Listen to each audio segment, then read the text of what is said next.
जय श्री राम। सो तुम जानहु अंतर्यामी, पुरबहु मोर मनोरथ स्वामी। प्लीज सभी लोग लाइक और कमेंट जरूर कीजिएगा। तो ये संवाद है बालकांड और सीता माता और श्री रामचंद्र जी धनुष यज्ञ का प्रसंग चल रहा है। मही पाताल नाक जसु व्यापा, राम बरी सिय भंजो चापा। करही आरती पुर नर नारी, देहि निछावर वित्त विसारी। सोहत सिय राम कै जोरी, छवि सिंगारु मनहु एक ठोरी।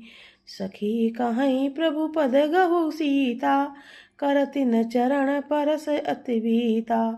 सो तुम जानहु अंतर्यामी, पुरवहु मोर मनोरथ स्वामी। गौतम तिय गति सुरति करी, नहीं परसति पग पानी। मन बिहसे रघुवंश मनि, प्रीति अलौकिक जानी। सो तुम जानहु अंतर्यामी, पुरवहु मोर मनोरथ स्वामी। तब सिय देखि भूप अभिलाषे, कूर कपूत मूढ़ मन माके। उठी उठी पहिरि सनाहय भागे, जहाँ तहाँ गाल बजावन लागे। लेहु छड़ाई सिय कहा कोऊ, धरि बांधउ नृप बालक दोऊ। तोरे धनुष चाण नहीं सरई, जीवत हमहि कुंवरी को वरई। जो विदेहु कछु करे सहाई, जीतहु समर सहित दो भाई। साधु भूप बोले सुनिबानी, राज समाजहि लाज लजानी। बालु प्रताप वीरता बढ़ाई, नाक पिनाकहि संग सिधाई। सोई सूरता की अब कहु पाई, असि बुद्धि तो विधि मुँह मसिलाई। सो तुम जानहु अंतर्यामी, पुरवहु मोर मनोरथ स्वामी। देखहु राम ही नयन भरी, तजी ऋषा मधु को। लखन रोष पावक प्रबल, जानि सलभ जनि हो। सो तुम जानहु अंतर्यामी, पुरवहु मोर मनोरथ स्वामी। बयन तेय बलि जिमि चह कागू, जिमि सासु चहे नाग बसिवा अरिभागु। जिमि चह कुशल अकारण कोही, सब संपदा चहे शिव द्रोही। लोभी लोलुप कीरत चाही, अकलंकता की कामी लहाई। हरिपद विमुख परम गति चाहा, तस तुम्हार लाल चुनर नाहा। कोलाहल सुनि सिय सकानी, सखी लवाई गई जहाँ रानी। राम सुभाय चले गुरु पाही, सिय स्नेह बरनत मन माही। रानिन सहित सोच बस सिया, अवधौ विधि काह करनिया। भूप बचन सुनि इत उत तकहि, लखनु राम रर बोल न सकहि। सो तुम जानहु अंतर्यामी, पुरवहु मोर मनोरथ स्वामी। देवताओं की स्त्रियां नाचती गाती हैं और बार बार हाथों से पुष्पों की अंजलियां छूट रही हैं।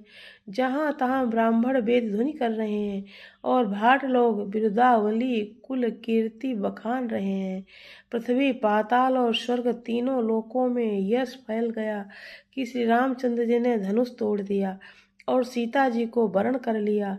नगर के नर नारी आरती कर रहे हैं और अपनी पूंजी हैसियत को भुलाकर सामर्थ्य से बहुत अधिक निछावर कर रहे हैं। श्री सीताराम जी की जोड़ी ऐसी सुशोभित हो रही है मानो सुंदरता और श्रृंगार रस एकत्र हो गए हों। सखियां कह रही हैं, सीते स्वामी के चरण छुओ, किंतु सीता जी की अत्यंत भयभीत हुई उनके चरण नहीं छूती हैं। गौतम जी की स्त्री अहिल्या की गति का स्मरण करके सीता जी के श्री राम जी के चरणों को हाथों से स्पर्श नहीं कर रही हैं। सीता जी अलौकिक प्रीति जानकर रघुकुल मणि श्री रामचंद्र जी के मन में हंसे उस समय सीता जी को देखकर कुछ राजा लोग ललचा उठे। वे दुष्ट कुपूत और मूढ़ राजा मन में बहुत तमतमाए। वे अभागे उठ उठकर कवच पहनकर जहां तहां गाल बजाने लगे। कोई कहते हैं सीता को छीन लो और दोनों राजकुमार को पकड़कर बांध लो। धनुष तोड़ने से ही चाह नहीं सरेगी पूरी होगी। हमारे जीते जी राजकुमारी को कौन ब्याह सकता है। यदि जनक कुछ सहायता करें तो मैं युद्ध दोनों भाइयों सहित उसे भी जीत लो। ये वचन सुनकर साधु राजा बोले, इस निर्लज्ज राज समाज को देखकर तो लाज भी लजा गई होगी। अरे तुम्हारा बल प्रताप वीरता बड़ाई और नाक प्रतिष्ठा तो धनुष के साथ ही चली गई। वही वीरता थी कि अब कहीं कहीं से मिली है। ऐसी दुष्ट बुद्धि तभी तो विधाता ने तुम्हारे मुखों पर कालिक लगा दी। ईर्ष्या घमंड और क्रोध छोड़कर नेत्र भरकर श्री राम जी की छवि को देख लो। लक्ष्मण के क्रोध को प्रबल अग्नि जानकर उसमें पतंगे मत बनो। जैसे गरुड़ का भाग कौवा चाहे, सिंह का भाग खरगोश चाहे, बिना कारण ही क्रोध करने वाला अपनी कुशल चाहे शिवजी के विरोध करने वाला सब प्रकार की संपत्ति चाहे, लोभी लालची सुंदरता कीर्ति चाहे कामी मनुष्य निष्कलंकता चाहे तो क्या कर सकता है। और जैसे श्री हरि के चरणों से विमुख मनुष्य परम गति मोक्ष चाहे। हे राजाओं, सीता के लिए तुम्हारा लालच भी वैसा ही है। कोलाहल सुनकर सीता जी शंकित हो गईं। तब सखियां उन्हें वहां से ले गईं जहां रानी सीता जी माता जी श्री राम जी मन में सीता जी के प्रेम का बखान करते हुए स्वाभाविक चाल से गुरु जी के पास गए। रानियों ने सहित सीता जी दुष्ट राजाओं के दुर्वचन सुनकर सोच के बस हैं कि न जाने विधाता अब क्या करने वाले हैं। राजा के वचन सुनकर लक्ष्मण जी इधर उधर ताकते हैं, किंतु श्री रामचंद्र जी के डर से कुछ बोल नहीं सकते हैं। जय श्री राम।